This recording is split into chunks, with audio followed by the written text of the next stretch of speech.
ಎಕ್ಸ್ಕಾವೇಷನ್ ನಡಿಬೇಕಾದ್ರೆ JCB ನ use ಮಾಡ್ತಾರೆ, ಇನ್ನೊಂದ್ ಕಡೆ ಮ್ಯಾನ್ಯುಯಲ್ ಆಗಿ ಯೂಸ್ ಮಾಡ್ತಾರೆ. ಸೊ ಯಾವ್ದು ಬೆಟರ್ ಸರ್? ಯಾವ ಸಂದರ್ಭದಲ್ಲಿ ಮ್ಯಾನ್ ಪವರ್ ಯೂಸ್ ಬೆಟರ್ ಆಗುತ್ತೆ?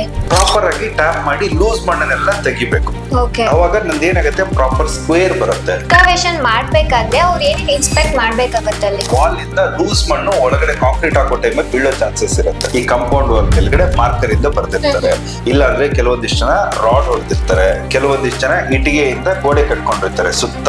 ಮಳೆ ಎಲ್ಲ ಬಂದು ಅದ್ ಗುಂಡಿಲ್ ನೀರ್ ತುಂಬ್ಕೊಂಡ್ಬಿಟ್ಟಿರುತ್ತೆ. ಸೊ ಅವಾಗ ಮಣ್ಣು ಜರುಗೋ ಸಾಧ್ಯತೆ ಎಲ್ಲ ಇರುತ್ತೆ. ಅವಾಗೆಲ್ಲ ಏನ್ ಮಾಡ್ಬೇಕು ಸೈಟ್ ಇಂಜಿನಿಯರ್ಸ್? ಅಚಾನಕ್ ಆಗಿ ನಾವು ಗುಂಡಿ ತೋಡು ಹೋಗಿರ್ತೀವಿ, ನೆಕ್ಸ್ಟ್ ಡೇ ಮಳೆ ಬಂದ್ಬಿಟ್ಟಿರುತ್ತೆ. ಸೊ ಆ ಟೈಮ್ ಅಲ್ಲಿ ಡಿ ವಾಟರಿಂಗ್ ಅಂತ ಮಾಡ್ತಾರೆ. ನಮ್ಗೆ ATT ಏನಕ್ಕೆ ಸರ್ ಇಂಪಾರ್ಟೆಂಟ್ ಆಗುತ್ತೆ? ಹಿಂದೆ ಹೆಂಗ್ ಯೂಸ್ ಮಾಡ್ತಿದ್ರು ಅಂದ್ರೆ ಸುಣ್ಣದ ನೀರ್ ಹಾಕೋದು. ಓನರ್ಸ್ ಇದನ್ನ ATT ನ ಇಗ್ನೋರ್ ಮಾಡ್ತಾರ? ಈ ಒಂದು ಅವೇರ್ನೆಸ್ ಈಗ ಜನರಿಗೆ ಹೆಂಗಿರುತ್ತೆ ಅಂದ್ರೆ ಗೊತ್ತಿರಲ್ಲ. ಎಲ್ರಿಗೂ ನಮಸ್ಕಾರ, welcome back to our channel. ಎಲ್ರ ತಲೆಗೂ ಕನ್ಸ್ಟ್ರಕ್ಷನ್ ಅಂತ ಬಂದಾಗ ಸಿಮೆಂಟ್, ಬ್ರಿಕ್ಸ್, ಇಂಟೀರಿಯರ್ ಇಷ್ಟು ಮಾತ್ರನೇ ಬರ್ತಾ ಇರುತ್ತೆ. ಕನ್ಸ್ಟ್ರಕ್ಷನ್ ಸ್ಟೇಜ್ ಅಲ್ಲಿ ನಡೆಯೋ ಪ್ರತಿಯೊಂದು ವರ್ಕ್ ಕೂಡ ನಮಗೆ ತುಂಬಾ ಇಂಪಾರ್ಟೆಂಟ್ ಆಗುತ್ತೆ. ಇವತ್ ನಾವು ಫೌಂಡೇಶನ್ ಟೈಮ್ ಅಲ್ಲಿ ನಡೆಯೋ ಕೆಲವೊಂದು 3 ಮೇಜರ್ ಪ್ರೊಸೆಸ್ ಬಗ್ಗೆ ಇವತ್ತು ನಾವು ಡಿಸ್ಕಸ್ ಮಾಡ್ತಾ ತಿಳ್ಕೊತಾ ಹೋಗೋಣ. ಅದಕ್ಕೂ ಮುಂಚೆ ಏನಪ್ಪಾ ಅಂತ ಹೇಳಿದ್ರೆ, ನಾವ್ ಈ ತರ ಎಜುಕೇಶನ್ ಸ್ಲಾಟ್ ಮಾಡ್ತಾ ಇರೋ ಉದ್ದೇಶ ಸಿಂಪಲ್ ವೇಲಿ ನಿಮ್ಗೆ ಅದನ್ನ ಅರ್ಥ ಮಾಡ್ಸೋದಾಗಿರುತ್ತೆ. ಸೊ ಬನ್ನಿ, ಇವಾಗ ವಿಜಯ್ ಸರ್ ನಮ್ ಜೊತೆ ಇದಾರೆ. ಆ 3 ಮೇಜರ್ ಪ್ರೊಸೆಸ್ ಯಾವುದು ಮತ್ತೆ ಅದೆಷ್ಟು ನಮ್ಗೆ ಇಂಪಾರ್ಟೆಂಟ್ ಆಗುತ್ತೆ ಅದೆಲ್ಲ ತಿಳ್ಕೊತಾ ಹೋಗೋಣ. ನಮಸ್ತೆ ಸರ್. ನಮಸ್ತೆ ಕುಸುಮ. ನಮಸ್ತೆ ಕೈಟ್ಸ್ ವೀಕ್ಷಕರೇ. ಹೇಗಿದ್ದೀರಾ ಸರ್? ಚೆನ್ನಾಗಿದ್ದೀನಿ, ನೀವ್ ಚೆನ್ನಾಗಿದ್ದೀರಾ? ಚೆನ್ನಾಗಿದ್ದೀನಿ ಸರ್. Okay. ಇವತ್ ನಮಗೆ 3 ಮೇಜರ್ ಪ್ರೊಸೆಸ್ ಯಾವ್ಯಾವ್ದ್ರ ಬಗ್ಗೆ ತಿಳಿಸ್ಕೊಡ್ತಾ ಇದ್ದೀರಾ? ಮೇಜರ್ ಅನ್ನೋದ್ಕಿಂತ ಡೈಲಿ ಅಂದ್ರೆ ಪ್ರತಿಯೊಬ್ರು ಮನೆ ಕಟ್ಟಬೇಕಾದ್ರೆ ಮಾಡಬೇಕಾಗಿರುವಂತ ಕೆಲವೊಂದಿಷ್ಟು ಪಾಯಿಂಟ್ಸ್ ಗಳು. ಸೊ ನಾವು ಲಾಸ್ಟ್ ಎಪಿಸೋಡ್ ಅಲ್ಲಿ ಟೋಟಲ್ ಸ್ಟೇಷನ್ ಬಗ್ಗೆ ತಿಳ್ಕೊಂಡಿದ್ವಿ, ಮಾರ್ಕಿಂಗ್ ಬಗ್ಗೆ ತಿಳ್ಕೊಂಡಿದ್ವಿ. ಸೊ ಆ ಮಾರ್ಕಿಂಗ್ ಆದ್ಮೇಲೆ ಬರುವಂತ ಕೆಲಸನೇ ಎಕ್ಸ್ಕವೇಷನ್. ಓಕೆ. ಸೊ ಎಕ್ಸ್ಕವೇಷನ್ ಆದ್ಮೇಲೆ ಟ್ರಿಮ್ಮಿಂಗ್ ಅಂತ ಬರುತ್ತೆ. ಆ ಟ್ರಿಮ್ಮಿಂಗ್ ಆದ್ಮೇಲೆ ಇದೆರಡರ ಜೊತೆಗೆ ಆಂಟಿ ಟರ್ಮೈಟ್ ಟ್ರೀಟ್ಮೆಂಟ್ ATT, ಇದ್ರ ಬಗ್ಗೆ ನಾವಿವತ್ತು ಡಿಸ್ಕಷನ್ ಮಾಡೋಣ. ಓಕೆ, ಈಗ ಎಕ್ಸ್ಕವೇಷನ್ ಅಂತ ಹೇಳಿದ್ರೆ ಏನ್ ಸರ್ ಹಂಗಂದ್ರೆ? ಎಕ್ಸ್ಕವೇಷನ್ ಅಂತಂದ್ರೆ ಏನು ಟೋಟಲ್ ಸ್ಟೇಷನ್ ಇಂದ ಮಾರ್ಕಿಂಗ್ ಬೌಂಡ್ರಿ ಲೈನ್ ಒಂದ್ಸತಿ ಫಿಕ್ಸ್ ಆದ್ಮೇಲೆ ಆರ್ಕಿಟೆಕ್ಟ್ಸ್ ಈ SBC ಟೆಸ್ಟ್ ಎಲ್ಲ ಮಾಡಿಸಿದ ಮೇಲ್ಗಡೆ ಸ್ಟ್ರಕ್ಚರಲ್ ಡಿಸೈನರ್ ಹತ್ರ ಫುಟಿಂಗ್ ಡೀಟೇಲ್ಸ್ ಅಥವಾ ಫುಟಿಂಗ್ ಡ್ರಾಯಿಂಗ್ ಅಂತ ತಗೋತಾರೆ. ಈ ಗುಂಡಿ ತೋಡೋ ಮಾರ್ಕಿಂಗ್ ಮಾಡೋದು ಅಂದ್ರೆ ಎಷ್ಟಡಿ ತೆಗಿಬೇಕು. ಈಗ 30-40 ಒಂದು 12 ಪಿಲ್ಲರ್ ಬರುತ್ತೆ, 20-40 ಒಂದು 8 ಪಿಲ್ಲರ್ ಬರುತ್ತೆ. 20-30 ಅವರು 6 ಪಿಲ್ಲರ್ಗೂ ನಿಲ್ಲಿಸಬಹುದು, ಇಲ್ಲ 8 ಪಿಲ್ಲರ್ಗಾದ್ರೂ ನಿಲ್ಲಿಸಬಹುದು. ಸೊ ಈ ತರ ಅವರು ಸ್ಟ್ರಕ್ಚರಲ್ ಡ್ರಾಯಿಂಗ್ ಬಂದವಾಗ ಆ 12 ಗುಂಡಿ ತೆಗಿಬೇಕು, 12 ಪಿಲ್ಲರ್ ತೆಗಿಬೇಕು ಅಂದ್ರೆ ಫಸ್ಟ್ ಏನ್ ಮಾಡ್ತಾರೆ, ಎಲ್ಲಾ ಪಿಲ್ಲರ್ಗೂ ಗ್ರಿಡ್ ಲೈನ್ ಅಂತ ಕೊಟ್ಟಿರ್ತಾರೆ ಡ್ರಾಯಿಂಗ್ ಅಲ್ಲಿ. ಆ ಗ್ರಿಡ್ ಲೈನ್ ಪ್ರಕಾರ ಮಾರ್ಕಿಂಗ್ ಆಗುತ್ತೆ. ಮಾರ್ಕಿಂಗ್ ಆದ್ಮೇಲೆ ಒಂದೊಂದು ಪಿಲ್ಲರ್ ಸೈಜ್ 6 ಅಡಿಗೆ 8 ಅಡಿ ಇರ್ಬೋದು, 8 ಅಡಿಗೆ 7 ಅಡಿ ಇರ್ಬೋದು, 5 ಅಡಿಗೆ 5 ಅಡಿ ಇರ್ಬೋದು. ಸೊ ಅದನ್ನಷ್ಟು ಮಾರ್ಕಿಂಗ್ ಆಗುತ್ತೆ. ಮಾರ್ಕಿಂಗ್ ಆದ್ಮೇಲೆ ಮಾಡುವಂತ ನೆಕ್ಸ್ಟ್ ಸ್ಟೆಪ್ ಏನಪ್ಪಾ ಅಂದ್ರೆ ಎಕ್ಸ್ಕವೇಷನ್. ಓಕೆ, ಈಗ ನೀವು ಡೆಪ್ತ್ ನೆಲ್ಲ ಯಾವ ತರ ಡಿಸೈಡ್ ಮಾಡ್ತೀರಾ? ಇವಾಗ ಸೈಟ್ ಮೇಲೆ ಡಿಸೈಡ್ ಮಾಡ್ತೀರಾ, ಡಿಸೈನ್ಸ್ ಮೇಲೆ ಡಿಸೈಡ್ ಮಾಡ್ತೀರಾ, ಅಥವಾ ಸಾಯಿಲ್ ಸ್ಟ್ರೆಂತ್ ಮೇಲೆ ನೀವೇನಾದ್ರು ಡಿಸೈಡ್ ಮಾಡ್ತೀರಾ? 100% ಸಾಯಿಲ್ ಸ್ಟ್ರೆಂತ್ ಮೇಲ್ಗಡೆ ಡಿಸೈಡ್ ಆಗುವಂತದ್ದು. ಸೊ ಇದನ್ನ ಡಿಸಿಷನ್ ತಗೋಬೇಕಾಗಿರೋರು ಸ್ಟ್ರಕ್ಚರಲ್ ಡಿಸೈನರ್. ಈ MBBS ಆದ್ಮೇಲೆ MD ಹೆಂಗ್ ಮಾಡಿರ್ತಾರೋ, ಈಗ ಹೃದಯ ತಜ್ಞರು, ಐ ಸ್ಪೆಷಲಿಸ್ಟ್, ಆತರ ಯಾವ್ದಾದ್ರು ಒಂದು ಪಾರ್ಟ್ ಅಲ್ಲಿ ಹೆಂಗೆ ಸ್ಪೆಷಲಿಸ್ಟ್ ಇರ್ತಾರೋ, ಸಿವಿಲ್ ಇಂಜಿನಿಯರಿಂಗ್ ಆದ್ಮೇಲೂ ಕೂಡ ಸ್ಟ್ರಕ್ಚರಲ್ ಡಿಸೈನರ್ ಅಂತ ಇರ್ತಾರೆ. ಸೊ ಅವ್ರ ಕೆಲಸ ಏನಾಗಿರುತ್ತೆ ಅಂದ್ರೆ ಬಿಲ್ಡಿಂಗ್ ನ ವಿತ್ ಸ್ಟ್ಯಾಂಡ್ ಅಂದ್ರೆ ಪ್ರಾಪರ್ ಆಗಿ ನಿಲ್ಲಿಸಬೇಕು ಅಂದ್ರೆ ನಮ್ ಸ್ಕೆಲಿಟನ್ ಹೆಂಗೋ ಒಬ್ಬ ಹ್ಯೂಮನ್ ಬಾಡಿಗೆ, ಬಿಲ್ಡಿಂಗ್ ಗೆ ಅದೇ ತರ ಕಂಬಿ ಡಿಸೈನ್ ಮಾಡೋರು ಇರ್ತಾರೆ. ಆ ಸ್ಟ್ರಕ್ಚರಲ್ ಡಿಸೈನರು ಎಷ್ಟು ಫ್ಲೋರ್ ಹೈಟ್ ಹೋಗ್ತಾ ಇದೆ, ಆ ಮಣ್ಣಿನ ಸ್ಟ್ರೆಂತ್ ಎಷ್ಟಿದೆ, SBC ನಾವು ಡಿಸ್ಕಷನ್ ಮಾಡಿದ್ವಿ, ಆ ಸ್ಟ್ರೆಂತ್ ಪ್ರಕಾರ 6 ಅಡಿ ಹೋಗ್ಬೇಕು, 7 ಅಡಿ ಹೋಗ್ಬೇಕು, 8 ಅಡಿ ಹೋಗ್ಬೇಕು. ಲೂಸ್ ಸಾಯಿಲ್ ಇದ್ರೆ 10 ಅಡಿ ಹೋಗ್ಬೇಕು. ಆ 10 ಅಡಿಗೆ ಹೋದ್ಮೇಲೆ ಯಾವ ತರ ಪ್ರೊಸೀಜರ್ ಅಂತ ಡ್ರಾಯಿಂಗ್ ಅಲ್ಲಿ ಕೊಟ್ಟಿರ್ತಾರೆ. ಆ ಬೇಸ್ಡ್ ಆನ್ ಸ್ಟ್ರಕ್ಚರಲ್ ಡಿಸೈನ್ ಪ್ರಕಾರನೇ ಜನರಲ್ ಆಗಿ 6 ಅಡಿ ಹೋಗ್ಬೋದು. ನಾರ್ಮಲ್ ಹಾರ್ಡ್ ಸ್ಟಾರ್ಟ್ ಇದ್ರೆ ಕೆಂಪು ಮಣ್ಣಲ್ಲಿ ಅದಕ್ಕಿಂತ ಕೆಲವೊಂದಿಷ್ಟು ವೇರಿಯೇಷನ್ಸ್ ಇರುತ್ತೆ. ಅದ್ರ ಮೇಲ್ಗಡೆ ಡೆಪ್ತ್ ವೇರಿಯೇಷನ್ ಆಗ್ತಾ ಇರುತ್ತೆ. ಇನ್ ಕೇಸ್ ಜಾಸ್ತಿ ಇವಾಗ 6 ಫೀಟ್ ಅಂತ ಕೊಟ್ಟಿರ್ತಾರೆ, ಸೊ 7 ಫೀಟ್ ಆತರ ಎಲ್ಲ ಹೋಗ್ಬಿಟ್ರೆ ಅವಾಗ ಏನ್ ಮಾಡ್ಬೇಕಾಗುತ್ತೆ? ಏನ್ ತೊಂದ್ರೆ ಇಲ್ಲ. JCB ಬಕೆಟ್ ಗಳಾಗಿರ್ಬೋದು ಅಥವಾ ಮ್ಯಾನ್ಯುಯಲ್ ಎಕ್ಸ್ಕವೇಷನ್ ಮಾಡೋ ಟೈಮ್ ಅಲ್ಲಿ 8 ಅಡಿ 10 ಅಡಿವರೆಗೂ ಗುಂಡಿ ತೊಗಿಬಹುದು, ಅದೇನು ಇಶ್ಯೂಸ್ ಇಲ್ಲ. ಸೈಟ್ ಇಂಜಿನಿಯರ್ಸ್ ಎಕ್ಸ್ಕವೇಷನ್ ಮಾಡ್ಬೇಕಾದ್ರೆ ಅವ್ರು ಏನೇನ್ ಇನ್ಸ್ಪೆಕ್ಟ್ ಮಾಡ್ಬೇಕಾಗತ್ತೆ ಅಲ್ಲಿ? ಏನ್ ನಮ್ದು ಇಲ್ಲಿ ಮುಖ್ಯವಾಗಿ ಗ್ರಿಡ್ ಲೈನ್ ಅಂತ ಕರಿತೀವಿ. Okay. ಗ್ರಿಡ್ ಲೈನ್ ಅಂದ್ರೆ ಎಲ್ಲಾ ಪಿಲ್ಲರ್ ಗಳ ಸೆಂಟರ್ ಮಾರ್ಕಿಂಗ್ ಇಂದ ಇನ್ನೊಂದು ಪಿಲ್ಲರ್ ಅಂದ್ರೆ ಏನ್ ನಮ್ದು ಒಂದು ರೋ ಅಲ್ಲಿ 3 ಪಿಲ್ಲರ್ ಬರ್ತಾ ಇರುತ್ತೆ.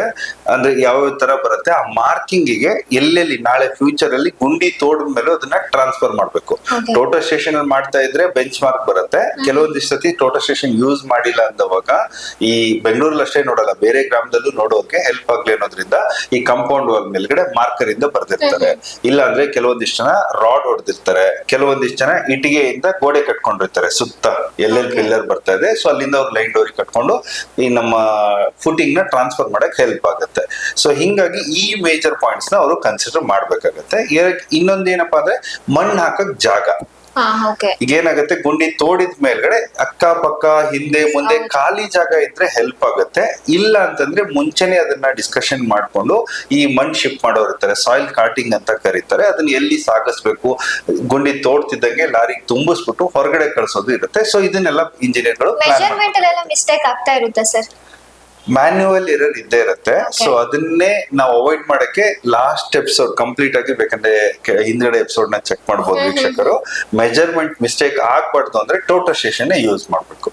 ಓಕೆ, ಈಗ ಮ್ಯಾನ್ಯುಯಲ್ ಇವಾಗ ನಮ್ಗೆ ಕೆಲವೊಂದ್ ಕಡೆ ಎಕ್ಸ್ಕಾವೇಶನ್ ನಡಿಬೇಕಾದ್ರೆ JCB ನ ಯೂಸ್ ಮಾಡ್ತಾರೆ, ಇನ್ನೊಂದ್ ಕಡೆ ಮ್ಯಾನ್ಯುಯಲ್ ಆಗಿ ಯೂಸ್ ಮಾಡ್ತಾರೆ. ಸೊ ಯಾವ್ದು ಬೆಟರ್ ಸರ್? ಯಾವ ಸಂದರ್ಭದಲ್ಲಿ ಮ್ಯಾನ್ ಪವರ್ ಯೂಸ್ ಬೆಟರ್ ಆಗುತ್ತೆ? ಈಗ ಏನಾಗಿದೆ ಅಂದ್ರೆ ಎಲ್ಲರಿಗೂ ಸ್ಪೀಡ್ ದುನಿಯಾ. ಓಕೆ, ರೆಡಿಮೇಡ್ ಇನ್ಸ್ಟಂಟ್ ಅಂತೆಲ್ಲ ಬಂದ್ಮೇಲೆ JCB ಬಂದಿರೋದು. JCB ಇಂದನೇ ಮಾಡಿದ್ರೆ ಒಂದು ಬೇಗ ಆಗತ್ತೆ. ಓಕೆ, ಮ್ಯಾನ್ಯುವಲ್ ಮಾಡಿದ್ರೆ ಲೇಟ್ ಆಗುತ್ತೆ. ಇದು ಒಂದು. ಎರಡನೇದು ಮಾಸ್ ಎಕ್ಸ್ಕವೇಷನ್ ಅಂದ್ರೆ ಸ್ವಲ್ಪ ತುಂಬಾ ಮಣ್ಣು ತೆಗೆಯೋದಿದೆ. ಇದಾವಾಗ ನಾನು ಜನರ ಹತ್ರ ನಾನು ಮಣ್ಣು ಕೆಲಸ ಮಾಡಿಸ್ಕೊಂಡು ಕೂತ್ಕೋತೀನಿ ಅಂದ್ರೆ ಅದು ಸಾಧ್ಯವಾಗದೇ ಇರುವಂತ ಕೆಲಸ. ಸೊ ಫಸ್ಟ್ ಪ್ರಿಫರೆನ್ಸ್ ಈಸ್ ಎಲ್ಲರದು JCB. ಕೆಲವೊಂದಿಷ್ಟು ಕ್ರೈಟೀರಿಯಾ ಇರುತ್ತೆ, ಅವಾಗ ಮ್ಯಾನ್ಯುವಲ್ ಹೋಗ್ತಾರೆ. ಎಕ್ಸಾಂಪಲ್, ಅದೊಂದು ಸಂದಿಲ್ ಇರುತ್ತೆ, ಅಲ್ಲಿ JCB ಹೋಗಕ್ ಜಾಗ ಇರಲ್ಲ, ಆಮೇಲೆ ಅಲ್ಲಿ ಬಕೆಟ್ ರೀಚ್ ಆಗ್ತಾ ಇರಲ್ಲ. ಯಾಕಂದ್ರೆ ಎಲ್ಲಾ ತರದನು ಒಂದು ವೇ ಇರೋದ್ರಿಂದ ಮ್ಯಾನ್ಯುವಲ್ ಸ್ವಲ್ಪ ಕಡಿಮೆ ಕ್ವಾಂಟಿಟಿ ಇದ್ದು ನಮಗಲ್ಲಿ JCB ಹೋಗಕ್ ಜಾಗ ಇಲ್ಲ ಅಂದವಾಗ ಮ್ಯಾನ್ಯುವಲ್ ಎಕ್ಸ್ಕವೇಷನ್ ಹೋಗ್ತಾರೆ. ಜಾಗ ದೊಡ್ಡದಿದೆ, ಸ್ಪೀಡ್ ಆಗಿ ಕೆಲಸ ಆಗ್ಬೇಕು ಅಂದ್ರೆ JCB is the best option. Okay, ಇವಾಗ ಎಕ್ಸ್ಕಾವೇಷನ್ ನಡೀತಾ ಇರ್ಬೇಕಾದ್ರೆ ನಾವು ಡಿಗ್ ಮಾಡ್ತೀವಲ್ಲ, ಆವಾಗ ಇಫ್ ಇನ್ ಕೇಸ್ ರೈನಿ ಎಲ್ಲ ಮಳೆ ಎಲ್ಲ ಬಂದು ಅದ್ ಗುಂಡಿಲ್ ನೀರ್ ತುಂಬ್ಕೊಂಡ್ಬಿಟ್ಟಿರುತ್ತೆ.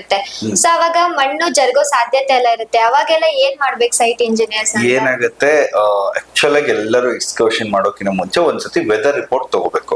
ಸೊ ಈಗ June 1ರಿಂದ 7ನೇ ತಾರೀಕುವರೆಗೂ ಮಳೆ ಬರೋ ಸಾಧ್ಯತೆ ಇದೆ ಅಂದವಾಗ ಅದನ್ನ ಪ್ಲಾನ್ ಮಾಡ್ಕೊಂಡು ಮಾಡೋದು ಒಂದಿರುತ್ತೆ. ಇಲ್ಲ ಒಂದೊಂದ್ಸತಿ ಅಚಾನಕ್ ಆಗಿ ನಾವು ಗುಂಡಿ ತೋಡ್ ಹೋಗಿರ್ತೀವಿ, ನೆಕ್ಸ್ಟ್ ಡೇ ಮಳೆ ಬಂದ್ಬಿಟ್ಟಿರತ್ತೆ. ಸೊ ಆ ಟೈಮ್ ಅಲ್ಲಿ ಡಿ ವಾಟರಿಂಗ್ ಅಂತ ಮಾಡ್ತಾರೆ. ಏನಾಗುತ್ತೆ, ಒಂದ್ ದೊಡ್ಡ ಪೈಪ್ ಬರುತ್ತೆ, ಗುಂಡಿ ಹಚ್ಬಿಟ್ಟು ಪ್ರಾಪರ್ ಆಗಿ ನೀರ್ನ ಆಚೆ ಕಡೆ ಹಾಕಿ ಸ್ವಲ್ಪ ಡ್ರೈ ಆದ ಮೇಲ್ಗಡೆ ಮತ್ತೆ ಟ್ರಿಮ್ಮಿಂಗ್ ಮಾಡ್ಕೊಂಡು ಮುಂದಕ್ಕೆ ಮಾಡ್ಬೋದು. ಅದರಿಂದ ಮೇಜರ್ ಇಂಪ್ಯಾಕ್ಟ್ ಏನಾಗಲ್ಲ. ಒಂದು, ಈ ಡಿ ವಾಟರಿಂಗ್ ಮಾಡಿದ್ರು ಮತ್ತೆ ಒಂದ್ ಸಾಯಂಕಾಲ ಮಳೆ ಬಂತು ಅಂದ್ರೆ ಅದೆಲ್ಲ ಡಿ ವಾಟರಿಂಗ್ ಮಾಡಿದ್ ವೇಸ್ಟ್ ಆಗುತ್ತೆ. ಸೊ ಹಿಂಗಾಗಿ ಇದನ್ನೊಂದ್ ಸ್ವಲ್ಪ ಪ್ಲಾನ್ ಮಾಡ್ಬೇಕಾಗತ್ತೆ. ಈಗ ಟ್ರಿಮ್ಮಿಂಗ್ ಅಂತ ಹೇಳಿದ್ರೆ ನೀವು ಏನ್ ಸರ್ ಅದು ಟ್ರಿಮ್ಮಿಂಗ್ ಅಂತ ಹೇಳಿದ್ರೆ? ಟ್ರಿಮ್ಮಿಂಗ್ ಅಂದ್ಮೇಲೆ ಈಗ ಈರುಳ್ಳಿ ಹೆಚ್ಚುತ್ತಾ ಇದಾರೆ ಅಡಿಗೆ ಮಾಡಕ್ಕೆ. ಸೊ ಸಿಪ್ಪೆ ಎಲ್ಲ ಸುಲ್ದಿರ್ತಾರೆ, ಆ ಸಿಪ್ಪೆನ ಹೆಂಗ್ ತೆಗಿತೀವೋ ಹಂಗೆ ನಮ್ದು ಒಂದು ಗುಂಡಿ JCB ಎಕ್ಸ್ಕವೇಷನ್ ಮಾಡಿ ಹೋದವಾಗ ಆ ಬಕೆಟ್ ಇಂದ ಮಾಡಿದವಾಗ ಮಣ್ಣು ಲೂಸ್ ಆಗಿರುತ್ತೆ, ಒಂದ್ 4 ಇಂಚಿಂದ 6 ಇಂಚ್ವರೆಗೂ. ಸೊ 2-3 ಜನ ಅದ್ರ ಒಳಗಡೆ ಇಳಿದು ಹೆಲ್ಪರ್ ಮಣ್ಣು ಕೆಲಸ ಮಾಡೋರು ಪ್ರಾಪರ್ ಆಗಿ ಟ್ಯಾಪ್ ಮಾಡಿ ಲೂಸ್ ಮಣ್ಣನ್ನೆಲ್ಲ ತೆಗಿಬೇಕು. ಅವಾಗ ನಂದೇನಾಗತ್ತೆ, ಪ್ರಾಪರ್ ಸ್ಕ್ವೇರ್ ಬರುತ್ತೆ. ಆ ಲೂಸ್ ಮಣ್ಣನ್ನ ನಾವು ಪ್ರಾಪರ್ ಆಗಿ ಎಲ್ಲ ಒಂದ್ ಬಾಂಡ್ಲಿ ತುಂಬಿ ಕ್ಲೀನ್ ಮಾಡಿ ಹೊರಗಡೆ ಹಾಕ್ದವಾಗ ನಾಳೆ ಫುಟಿಂಗ್ ಕಾಂಕ್ರೀಟ್ ಹಾಕುವಾಗ ಆ ಲೂಸ್ ಮಣ್ಣು ಒಳಗಡೆ ಬೀಳಲ್ಲ.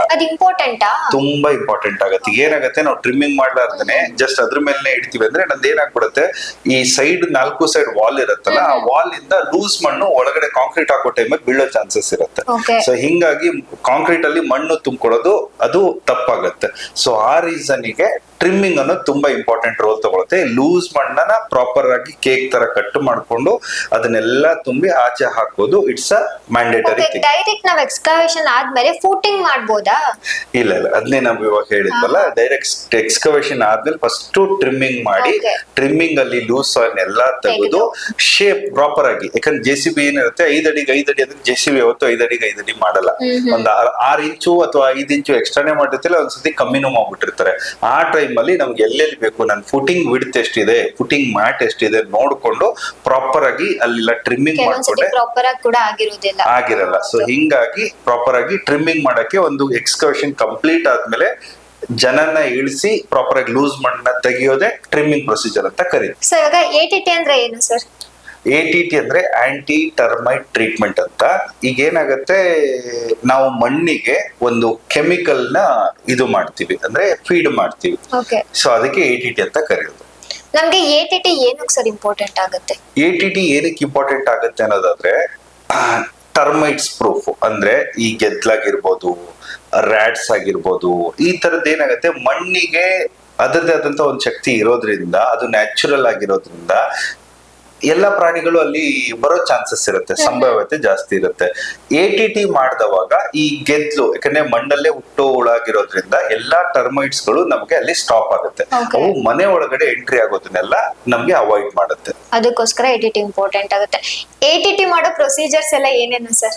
ATT ಮಾಡೋ ಪ್ರೊಸೀಜರ್ ಏನಂದ್ರೆ, ನಮ್ದು ಎಲ್ಲಾ ಮಣ್ಣು ಬ್ಯಾಕ್ ಫಿಲ್ಲಿಂಗ್ ಆದ್ಮೇಲೆ ಕನ್ಸಾಲಿಡೇಷನ್ ಮಾಡ್ತೀವಿ.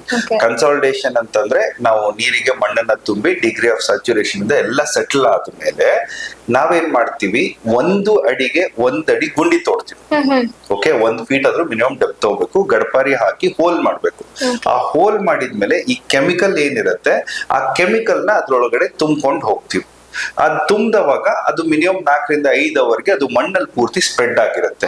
ಸೊ ಈ ಒಂದು ಕಾರಣದಿಂದ ನಾಳೆ ನಮ್ಗೆ ಟರ್ಮೈಟ್ ಪ್ರೂಫ್ ಆಗುತ್ತೆ. ಇವಾಗ ಒಂದು 30-40 ಸೈಟ್ ಅಂತ ಇರುತ್ತೆ, ಅದಕ್ಕೆ ನಮ್ಗೆ ATT ಎಷ್ಟು ಕ್ವಾಂಟಿಟಿಯಲ್ಲಿ ಹೋಗುತ್ತೆ?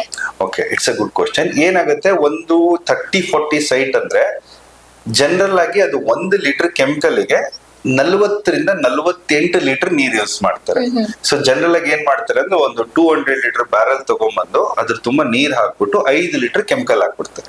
ಸೊ ಆ ಕೆಮಿಕಲ್ ನ ಎಲ್ಲಿ ಬೇಕಲ್ಲಿ ಯೂಸ್ ಮಾಡಿದ್ರು ಏನು ಸಮಸ್ಯೆ ಆಗದೆ ಇರೋದ್ರಿಂದ ಒಂದು 30-40ಗೆ ಒಂದು 5 ಲೀಟರ್ ATT ಕೆಮಿಕಲ್ ಯೂಸ್ ಆಗೋ ಚಾನ್ಸಸ್ ಇರುತ್ತೆ. ವುಡ್ ಇಂಟೀರಿಯರ್ಸ್ ಗೆ ಎಫೆಕ್ಟ್ ಆಗುತ್ತೆ ಇಲ್ಲ ಕಂಪ್ಲೀಟ್ ಬಿಲ್ಡಿಂಗ್ ಗೆ ಎಫೆಕ್ಟ್ ಆಗುತ್ತೆ ಸರ್? ಎಫೆಕ್ಟ್ ಅನ್ನೋದಕ್ಕಿಂತ ಇದರಿಂದ ಬೆನಿಫಿಟ್ ಇದೆ. ಈಗ ವುಡನ್ ಇಂಟೀರಿಯರ್ಸ್ ಅಲ್ಲಿ ಏನಾಗುತ್ತೆ, ಪ್ಲೈವುಡ್ ಯೂಸ್ ಮಾಡಿರ್ತಾರೆ, ವುಡನ್ ಫ್ಲಾಂಕ್ಸ್ ಯೂಸ್ ಮಾಡಿರ್ತಾರೆ. ಆಮೇಲೆ ನಮ್ದು ಬಿಲ್ಡಿಂಗ್ ಅಲ್ಲಿ ಏನ್ ಮಾಡಿರ್ತೀವಿ, ಬಾತ್ರೂಮ್ ಡೋರ್ಸು, ಆಮೇಲೆ ಬೆಡ್ರೂಮ್ ಡೋರ್ಸು, ಮೇನ್ ಡೋರ್ಸು, ಎಲ್ಲೆಲ್ಲಿ ವುಡ್ ಯೂಸ್ ಮಾಡಿರ್ತಾರಲ್ಲ ಅಲ್ಲೆಲ್ಲ ಏನಾಗುತ್ತೆ, ಅದು ನಮ್ಗೆ ಟರ್ಮೈಟ್ಸ್ ಗಳು ಬರ್ದೇ ಇರೋಂಗೆ ತಡೆ ಹಿಡಿಯೋದ್ರಿಂದ ನಮ್ಗೆ ATT ಬೆನಿಫಿಟ್ಸ್ ಜಾಸ್ತಿ ಆಗುತ್ತೆ. ಓನರ್ಸ್ ಇದನ್ನ ATT ನ ಇಗ್ನೋರ್ ಮಾಡ್ತಾರ? ಇದು ಹೆಂಗಿತ್ತು ಅಂದ್ರೆ, ಹಿಂದಿನ ಕಾಲದಲ್ಲೂ ಇದು ಯೂಸ್ ಮಾಡ್ತಿದ್ರು. 100 ವರ್ಷದ ಕಾಲದ ಹಿಂದೆ ಹೆಂಗ್ ಯೂಸ್ ಮಾಡ್ತಿದ್ರು ಅಂದ್ರೆ, ಸುಣ್ಣದ ನೀರ್ ಹಾಕೋರು.